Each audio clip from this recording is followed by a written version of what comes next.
जय महाराष्ट्र. सध्या लाडकी बहीण हे जे फॉर्म सर्वांनी भरलेत आणि हे फॉर्म भरल्यानंतर बरेच लोकांना अप्रूव्हचा मेसेज आला, कोणा रिजेक्टचा मेसेज आला. तर आता ज्यांनी लेटेस्ट फॉर्म भरले होते त्यांना डिसअप्रूव्हचा मेसेज आला.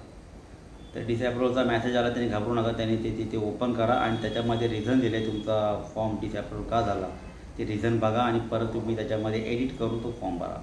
रिजेक्ट झाले त्यांना परत फॉर्म भरता येईल का ते माहिती नाही, कारण त्यांचा जो नारी शक्ती दूत ॲप होता तो पूर्णपणे बंद करून टाकला, तो काहीच काम करत नाही.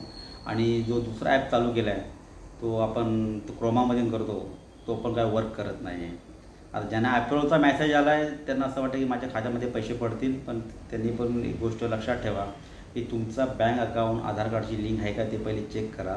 त्यासाठी तुम्हाला आधारच्या साईडवरती जाऊन ते तुम्हाला चेक करावं लागेल की तुमचा आधार कोणत्या बँकेला लिंक आहे, त्याच बँकेमध्ये पैसे येणार आणि तो ॲक्टिव्ह पाहिजे. ते त्याच्यामध्ये ऑप्शन आहे तो ॲक्टिव्ह, तो कसा चेक करायचा तो मी तुम्हाला सांगेनच.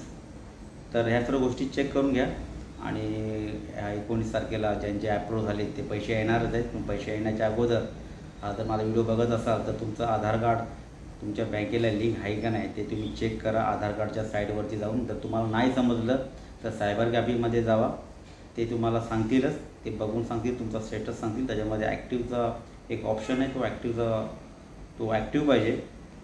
त्या सर्व गोष्टी चेक करून घ्या आणि वाट बघूया आपण परत तो माझी लाडकी बहीण महाराष्ट्र.gov हा जो ॲप नवीन लॉन्च केला आहे तो किती लवकर वर्क करतो आहे. जर ह्या 2-3 दिवसामध्ये चालू झाला तर परत फॉर्म भरायला सुरुवात करा. हा व्हिडिओ आवडला तर लाईक करा, शेअर करा आणि सबस्क्राईब करा. जय महाराष्ट्र.